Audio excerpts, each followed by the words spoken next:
Bonjour, je m'appelle Jason Procopio, je suis un des anciens de l'église Connexion. Merci d'écouter ce message. En ce moment, notre église a un projet ambitieux, un projet d'acheter un local permanent au cœur de Paris. Alors évidemment, ça sert à notre église, mais notre ambition est bien plus grande que simplement nous. Nous aimerions aider d'autres implantations d'églises, d'autres ministères qui n'ont pas de local à Paris, trouver leur pied, trouver leur marque dans Paris. Et nous aimerions aussi former des disciples qui font des disciples, former de nouveaux ministres de culte, de nouveaux pasteurs, de nouveaux leaders pour servir les églises à Paris et ailleurs. Donc, toutes les informations sur ce projet sont disponibles sur notre site web www.église-connexion/plus. Vous pouvez trouver toutes les informations pour nous aider, pour nous soutenir, pour participer à ce projet et pour savoir comment prier pour nous tout simplement. Il y aura aussi une slide à la fin de cette prédication qui va détailler un peu plus ces informations-là. Donc, merci beaucoup pour votre temps et pour vos prières. Soyez bénis. Donc, on va lire Hébreux 1, verset 4 à Hébreux 2, verset 4. Il est ainsi devenu d'autant supérieur aux anges qu'il est héritier d'un nom bien plus remarquable encore que le leur. En effet, auquel des anges Dieu a-t-il dit « Tu es mon fils, je t'ai engendré aujourd'hui » Et encore « Je serai pour lui un père, il sera pour moi un fils » Par contre, lorsqu'il introduit le premier-né dans le monde, il dit que tous les anges de Dieu se prosternent devant lui. De plus, au sujet des anges, il dit « Il fait de ces anges des esprits et des serviteurs, une flamme de feu. » Mais il dit au Fils, « Ton trône, ô Dieu, est éternel. Le sceptre de ton règne est au sceptre de justice. Tu as aimé la justice et tu as détesté la méchanceté. C'est pourquoi, ô Dieu, ton Dieu t'a désigné par onction comme roi, de préférence à tes compagnons avec une huile de joie. Et c'est toi, Seigneur, qui, au commencement, a fondé la terre et le ciel est l'œuvre de tes mains. Eux, ils disparaîtront, tandis que toi, tu resteras. Ils veilleront tous comme un vêtement. Tu les enrouleras comme un manteau, ils seront remplacés comme un vêtement. Mais toi, tu es toujours le même, et ton existence n'aura pas de fin. Enfin, auquel des anges a-t-il déjà dit « Assieds-toi à ma droite jusqu'à ce que j'ai fait de tes ennemis ton marchepied » Les anges ne sont-ils pas tous des esprits au service de Dieu, envoyés nous apporter de l'aide à ceux qui vont hériter du salut ? C'est pourquoi nous devons d'autant plus nous attacher au message que nous avons entendu, de peur d'être entraînés à notre perte. En effet, puisque la parole annoncée par l'intermédiaire des anges a été confirmée et que toute transgression et toute désobéissance ont reçu une juste sanction, comment échapperons-nous si nous négligeons un si grand salut ? Ce salut annoncé, d'abord par le Seigneur, nous a été confirmé par ceux qui l'ont entendu. Dieu a appuyé leur témoignage par des signes, des prodiges et divers miracles, ainsi que par les dons du Saint-Esprit distribués conformément à sa volonté. C'est la parole de Dieu. Amen. Merci Cédric. Il y a une histoire que presque tout le monde connaît, parfois même sans s'en rendre compte. C'est l'histoire d'un groupe de bergers qui surveillaient leurs moutons dans un champ, ou leurs brebis. Tout à coup, un ange apparaît dans le ciel, resplendissant de la gloire de Dieu. Vous vous souvenez de l'histoire en question. Les bergers sont évidemment terrifiés. Alors on voit cette histoire dans Luc chapitre 2, et on y reviendra dans une minute, mais ce n'est pas la seule histoire de ce type dans la Bible. presque à chaque fois qu'un ange apparaît dans la Bible, les gens qui les voient sont juste terrifiés, ils sont morts de peur. Pourquoi est-ce qu'ils ont tellement peur?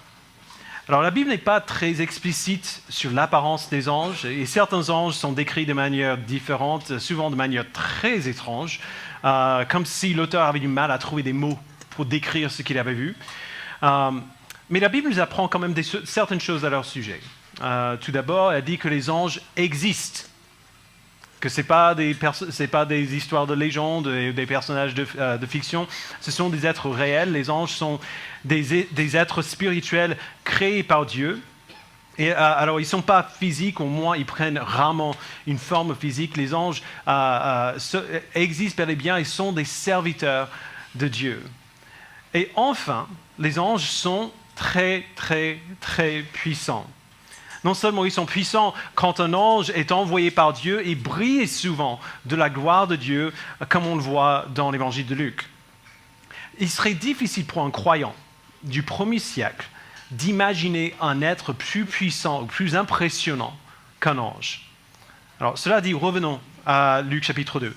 Les bergers, ils sont dans les champs, tranquilles, ils gardent les bergers pendant la nuit. D'un seul coup, un ange apparaît, ils sont terrifiés. L'ange leur dit de ne pas avoir peur. Et puis il leur annonce que dans la ville voisine de Bethléem, un sauveur est né. Ce sauveur, c'est le Christ, le Messie que le peuple juif attend depuis si longtemps, celui qui va les sauver. Et après ça, d'un seul coup encore, il n'y a pas un seul ange, mais une multitude d'anges qui sont là et qui louent Dieu ensemble. Alors les bergers courent à Bethléem. Une fois que, en gros, j'imagine, quand j'imagine cette histoire, les anges sont là, ils chantent, et puis d'un seul coup, paf, ils sont partis. Et les anges, les bergers, mais qu'est-ce qu'on fait? Allez, on y va. Donc ils courent à Bethléem pour trouver ce Messie que l'ange leur avait annoncé. Alors, si vous étiez l'un de ces bergers, qu'est-ce que vous pourriez raisonnablement penser trouver à Bethléem, à l'endroit où ces anges vous ont dirigé? On était à un mariage hier, le mariage d'Églantine et Pierre-Guillaume, qui ne sont pas là aujourd'hui, donc on va les applaudir la semaine prochaine. Eduardo a fait la présidence de ce mariage.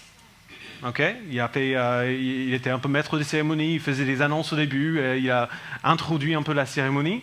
Eduardo était beau. Il avait sa belle costume, cravate et tout ça, pas de manteau, pas de doudoune comme moi, on avait assez froid, donc il était beau. Quand même, lui, qui faisait les annonces au mariage, il n'était pas plus beau que les mariés. Il n'était pas plus impressionnant que les mariés. Ce n'était pas sa place. Ce n'était pas son but. C'était lui qui annonçait ce qui allait se passer. La personne qui fait les annonces n'est pas plus importante que la mariée. Cette personne ne se fera pas aussi belle que la mariée, ne sera pas plus impressionnante de beauté que la mariée. Alors si c'est une multitude d'anges qui ont annoncé la naissance de ce sauveur, à quoi cet enfant doit ressembler? Alors je ne sais pas ce à quoi les bergers s'attendaient, mais on sait ce qu'ils ont trouvé. Ils ont trouvé un bébé.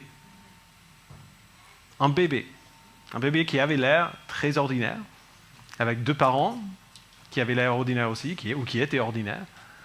Les bergers n'étaient pas terrifiés par le bébé, comme il était par les anges. En plus, ils ont trouvé ce bébé couché dans une mangeoire pour les animaux. Ce n'est pas ce qu'on pourrait appeler glorieux, et certainement pas plus glorieux que les anges. Et pourtant, l'auteur de la lettre aux Hébreux nous dit que ce bébé était plus glorieux que les anges, et il est toujours.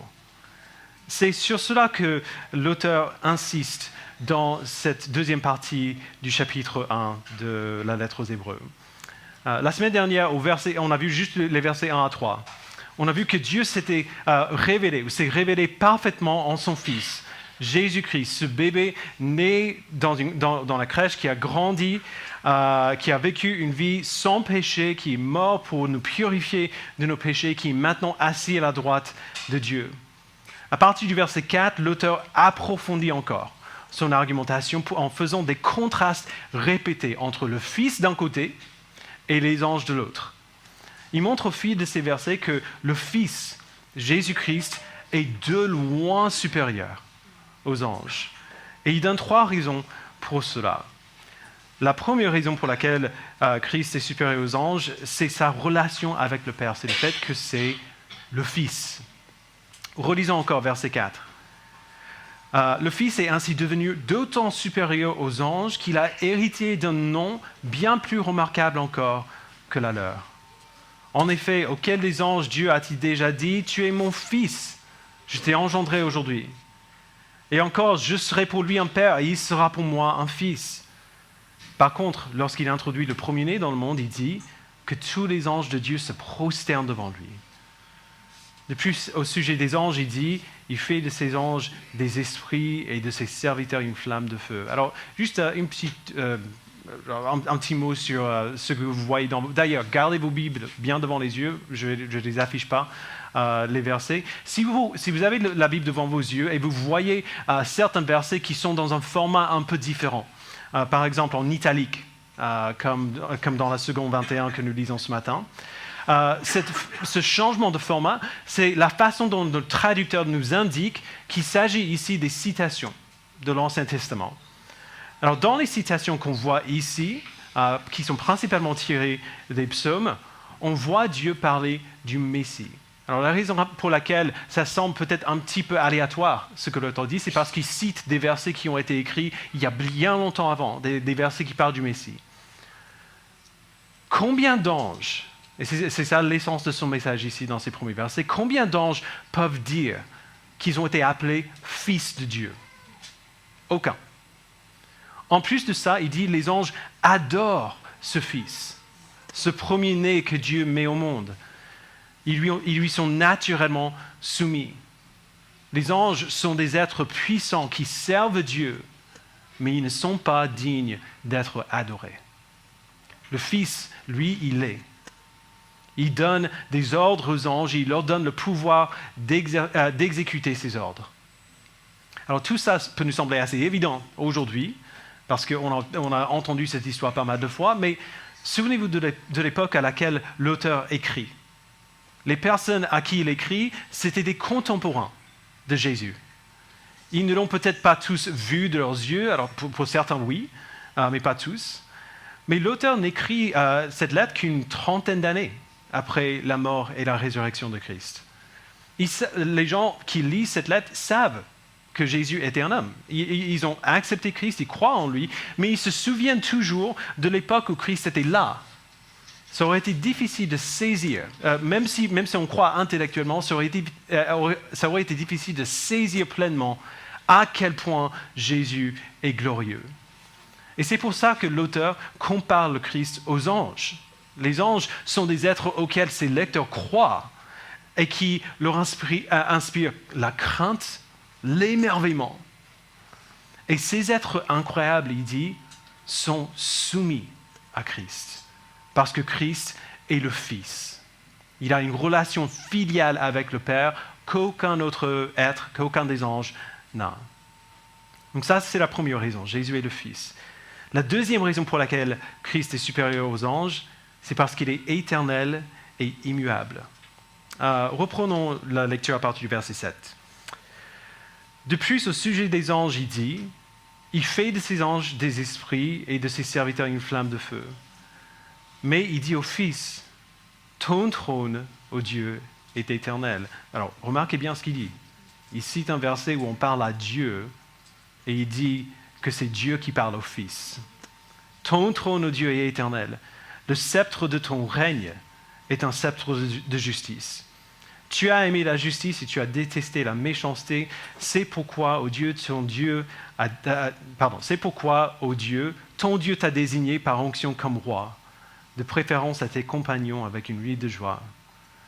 Et c'est toi, Seigneur, qui au commencement a fondé la terre, et le ciel est l'œuvre de tes mains. Eux, ils disparaîtront tandis que toi, tu restes là. Ils vieilliront tous comme un vêtement, tu les enrouleras comme un manteau, ils seront remplacés comme un vêtement, mais toi, tu es toujours le même. et ton existence n'aura pas de fin. Est-ce que vous vous souvenez, vous qui étiez là, de ce qu'on a vu la semaine dernière au verset 2? Par le Fils, Dieu a créé le monde, c'est-à-dire il a créé tout ce qui existe et qui n'est pas Dieu lui-même. Il a tout créé, y compris les anges. Alors c'est important de se rappeler que pour être vraiment éternel, il faut que ce soit dans les deux sens. Genre, nous avons reçu la vie éternelle si nous avons la foi en Christ, mais nous ne sommes pas éternels parce qu'on a été créés. On a eu un début. Il va de même pour les anges. C'est la même chose pour les anges. Ce ne sont pas des dieux, ils ne sont pas éternels, ils ont été créés par Dieu à un moment donné. Dieu le Père, Dieu le Fils, Dieu le Saint-Esprit, le seul vrai Dieu, c'est le seul être dans l'univers qui est vraiment éternel. Il n'a ni commencement, ni fin. Alors, pensez à quel point ça doit être étrange de dire ça au sujet du Fils. Parce que tout le monde qui lit cette lettre se souvient de quand Jésus était là, et ils savent que Jésus est né. Il est né à Bethléem. On vient de parler de cette histoire. Comment est-ce que c'est possible qu'il soit éternel s'il est né? Alors, Christ est né en tant qu'être humain à un moment donné, oui, mais il existait déjà depuis une éternité avant. C'est pourquoi les théologiens aiment utiliser le mot « incarné » pour décrire Jésus-Christ. Il est Dieu, il a toujours été, mais au bon moment, il a pris la nature humaine pour venir nous sauver. Alors pensez à ça. Les anges ont vécu très longtemps déjà à cette époque. Ils étaient là depuis avant la création du monde. Mais il y a toute une éternité.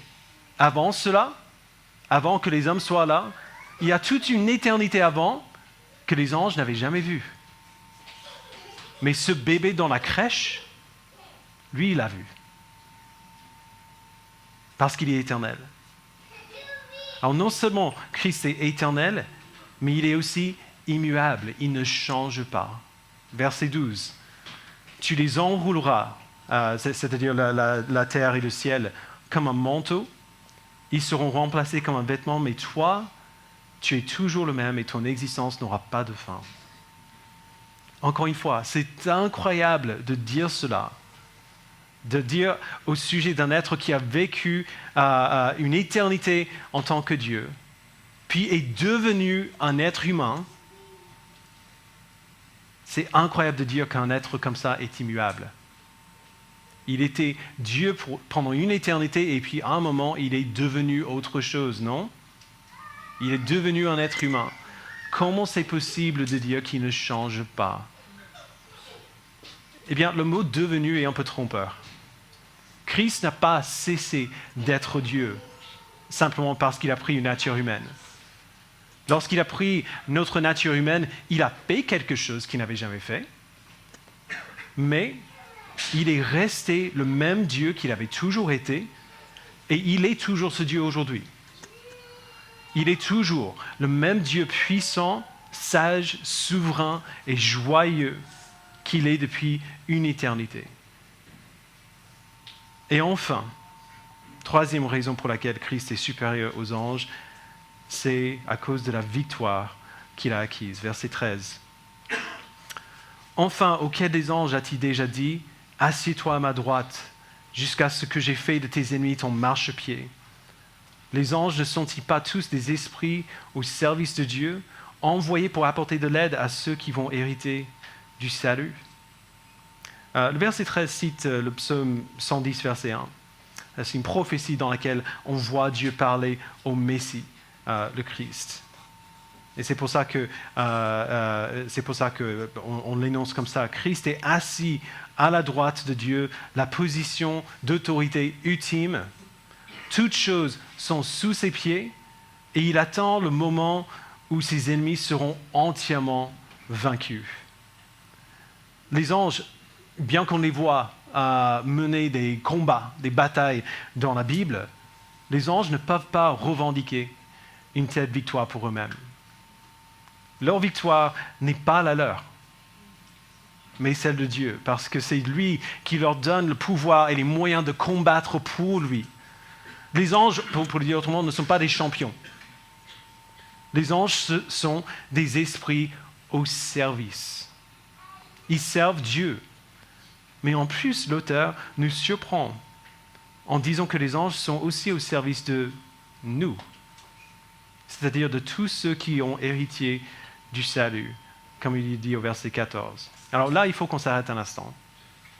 Dans le christianisme moderne, on a été conditionné à penser que tout ce qu'on fait sur cette terre est pour nous.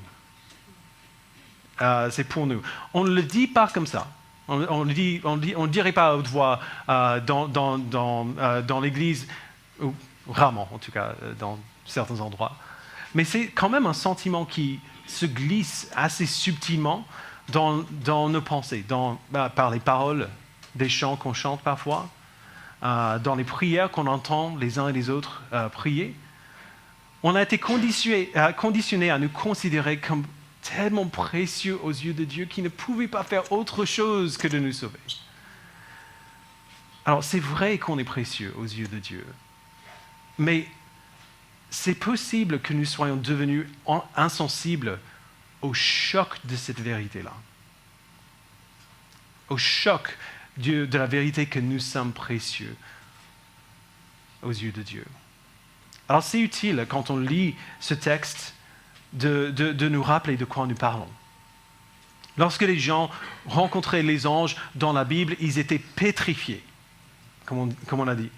Ce niveau de puissance, de gloire et de beauté était tout simplement trop difficile à gérer. En fait, on n'arrivait pas à encaisser ce qu'on voyait. Alors si nous, aujourd'hui, devions se tenir à côté d'un ange, alors, si un ange apparaissait là, et je devais me tenir à côté de lui, et quelqu'un nous posait la question, qui est plus important, toi ou l'ange? Personne ici ne répondrait, c'est moi. C'est moi le plus important. Nous, on lutterait seulement pour rester debout, en fait. Et c'est pour ça que le verset 14 devrait nous frapper en plein fouet. Depuis le verset 4, l'auteur compare Christ aux anges en disant « Christ est tout en haut ». Et les anges, malgré toute leur puissance, sont en dessous de lui. Quelle doit être notre place sur cette échelle-là? C'est l'échelle d'importance. Il y a Christ qui est tout en haut. Les anges, aussi puissants et aussi incroyables soient-ils, sont en dessous de lui. Nous, on est où? Si on regarde simplement à ce qu'on apporte avec nous-mêmes, on est bien en dessous des anges. Nous n'avons pas de pouvoir surnaturel à nous. Nous apportons avec nous peut-être certaines choses qui sont pas mal, mais quand même aussi notre faiblesse, nos échecs, notre péché, notre rébellion contre Dieu qui devrait nous faire nous isoler totalement de sa présence. Et quand même, Dieu a envoyé des anges pour nous servir. C'est-à-dire qu'il nous a donné une place d'honneur même au-dessus des anges. Nous ne servons pas les anges. Les anges sont envoyés pour nous servir. Il nous a donné une place d'honneur et il nous a adoptés comme ses fils et ses filles. Et je pense que c'est la raison pour laquelle il parle de ceux qui vont hériter du salut. Et pas seulement de ceux qui seront sauvés.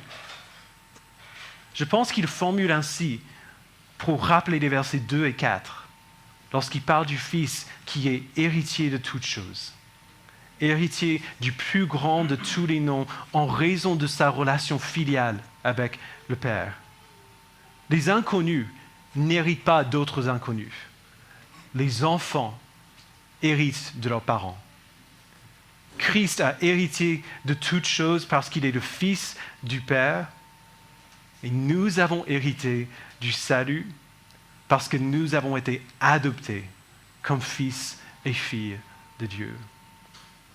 Les anges, malgré leur beauté et leur puissance, ils ne peuvent pas dire ça. Ils n'ont pas hérité du salut. L'apôtre Paul nous dit que la grâce que nous avons reçue est quelque chose dans lequel les anges eux-mêmes désirent plonger leur regard. Ça peut être facile de penser aux anges, nous-mêmes, d'imaginer ce que ça doit être, d'être un ange, et de se dire, mais qu'est-ce que ce serait extraordinaire d'être l'un d'entre eux, de servir dans la présence de Dieu, d'être créé avec cette puissance incroyable.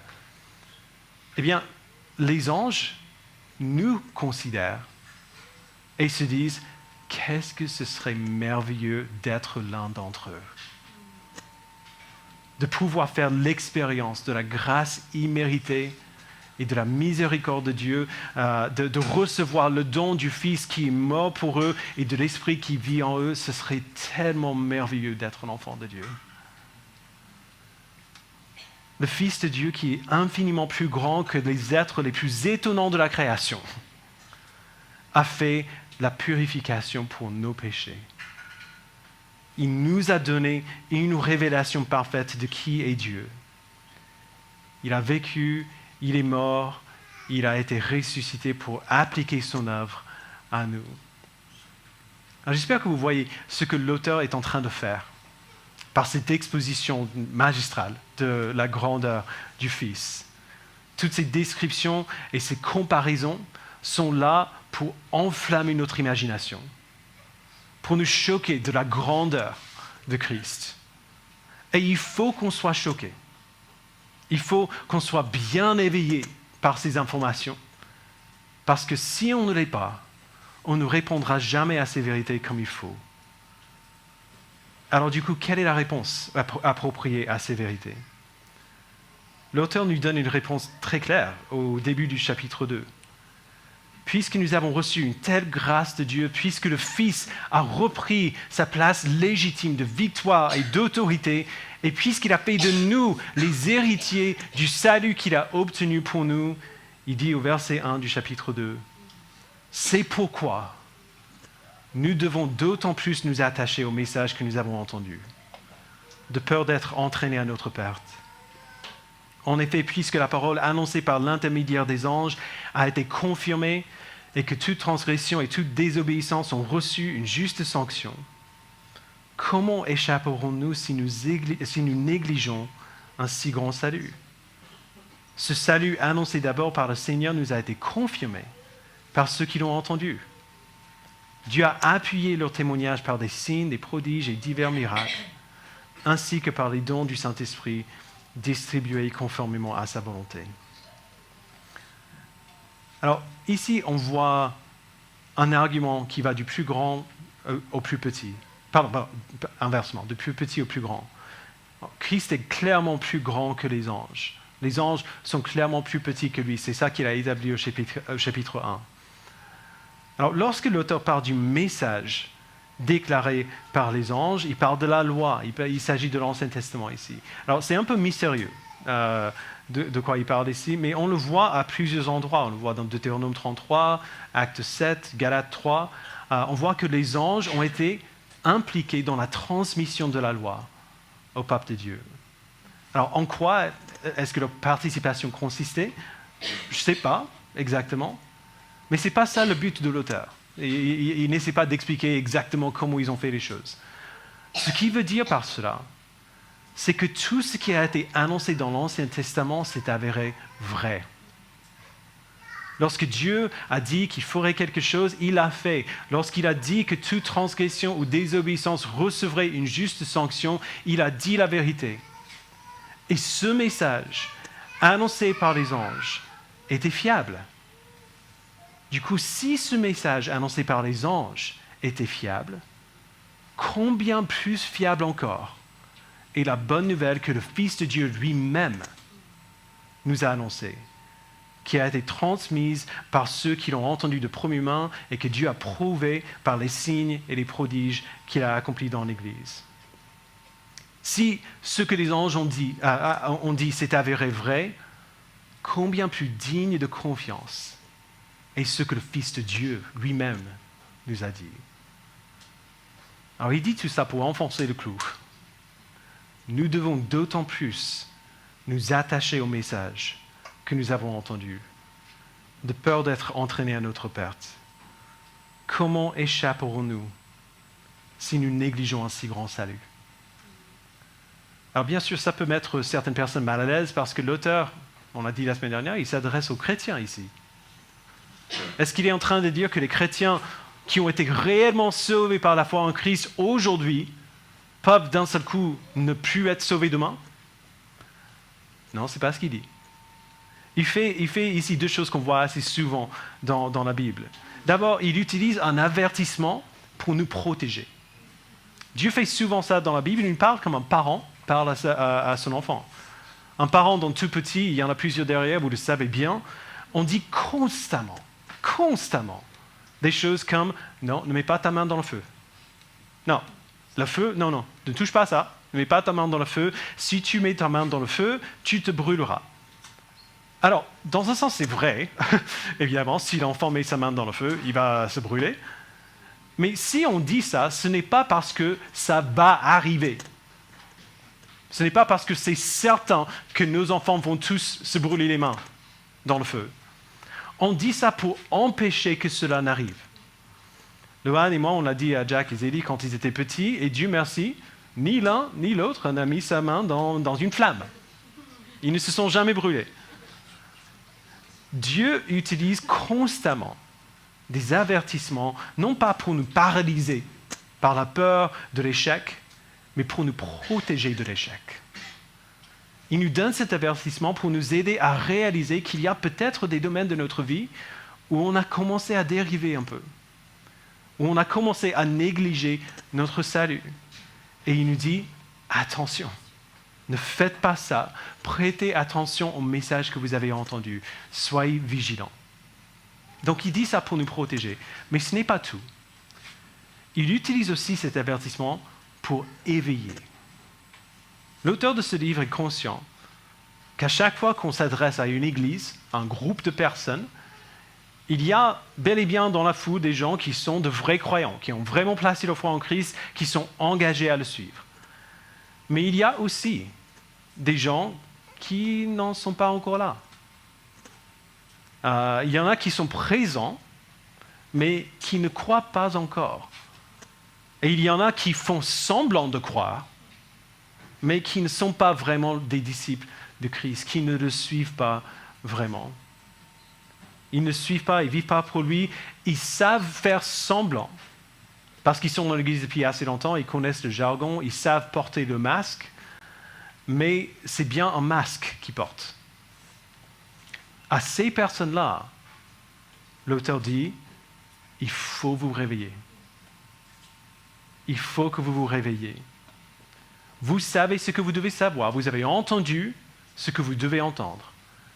Vous savez que vous êtes pécheurs, condamnables devant un Dieu juste et que Dieu a envoyé son Fils pour vous sauver. Vous savez ce que vous devez entendre. Mais puisque le message annoncé par les anges s'est avéré fiable et que toute transgression ou désobéissance a reçu un juste châtiment, comment échapperons-nous si nous négligeons un si grand salut? Notre Seigneur et notre Sauveur est infiniment au-dessus de toute puissance, de toute autorité, de tout serviteur de Dieu dans les lieux célestes. Il règne sur toutes choses, il a l'autorité sur toutes choses et il reviendra pour juger les vivants et les morts.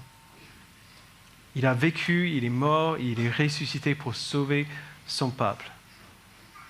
Et si vous négligez ce salut, vous n'échapperez pas à son jugement.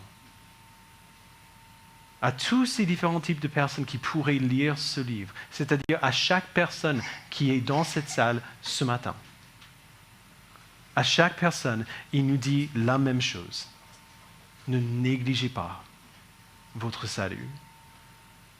Puisque tout ce qu'on vient de voir sur Christ est vrai, attachez-vous d'autant plus au message que vous avez entendu. S'il y a une dérive dans votre vie, mettez le frein et repentez-vous, revenez à lui. Si vous avez négligé votre salut jusqu'à présent, arrêtez de le faire. Si vous continuez sur cette voie, vous n'en réchapperez pas. Nous ne ressentirons jamais l'intensité de cet appel tant que nous n'aurons pas compris la beauté, la puissance et la grandeur du Fils de Dieu. C'est pour ça que l'auteur a fait cela comme ça. Qu'il a élevé notre vision du Fils de Dieu à un point où on n'a presque plus les mots. Et puis il dit, si le Fils est comme ça, attachez-vous à lui. Si le Fils est comme ça, attachez-vous à lui. Ne négligez pas le salut qu'il a acquis. On ne ressentira jamais cet appel comme on devrait si on n'a pas compris à quel point le Fils est grand. Et c'est pour cela qu'on parle de ce sujet, de ce texte, pour une série de l'Avent. C'est parfait. À chaque fois qu'on voit Jésus faire quelque chose dans les évangiles, quand on les lit, à chaque fois qu'on voit un sapin de Noël et qu'on se souvient de ce que nous célébrons réellement à cette époque de l'année, nous devrions être époustouflés. On ne profitera jamais pleinement de Noël tant qu'on ne réalise pas que c'est ça que nous célébrons. Que ce n'est pas un bébé dans une crèche. Que ce n'est pas une histoire qui nous fait chaud au cœur. Que c'est le Fils qui est au-dessus de toutes choses, qui est au-dessus des anges, qui est venu pour nous sauver et qui nous appelle à ne pas négliger le salut qu'il a acquis pour nous. C'est ça que nous célébrons. Cet incroyable et glorieux Fils de Dieu, qui est infiniment plus élevé que les anges, c'est le petit bébé né à Bethléem. Ce petit bébé que les anges ont adoré et qui a été donné pour nous. Vous voyez, cette saison est tout sauf légère. Qu'on aime Noël ou non, cette saison est tout sauf légère, elle est tout sauf simplement festive. Cette saison est un rappel de la plus grande puissance de l'univers qui nous est permis de connaître. Et du coup, toutes les choses qui accompagnent cette fête, chaque décoration, chaque repas, chaque cadeau, devraient nous rappeler cet appel simple mais fort. Ne cessez pas d'écouter le message. Attachez-vous au message que vous avez entendu. Ne négligez pas votre salut. Suivez-le. Je vous invite à prier.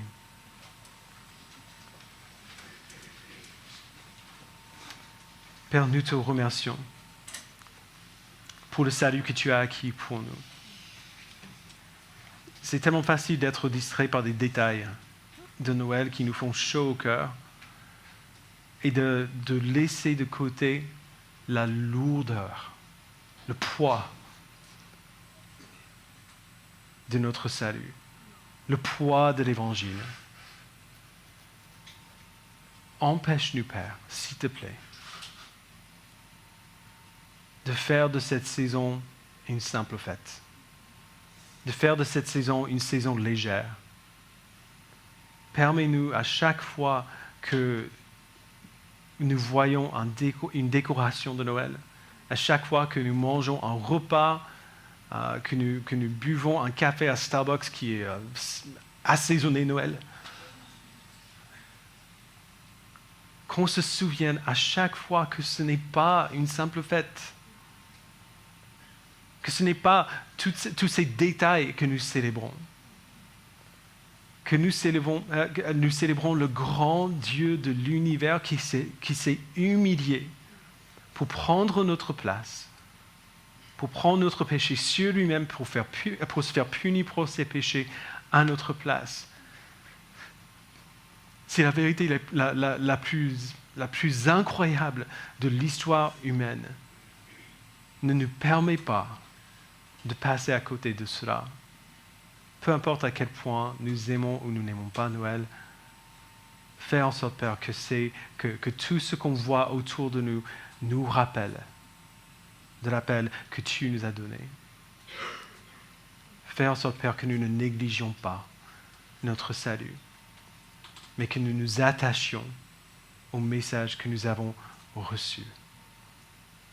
Merci, Père. Au nom de ton Fils, nous le prions. Amen.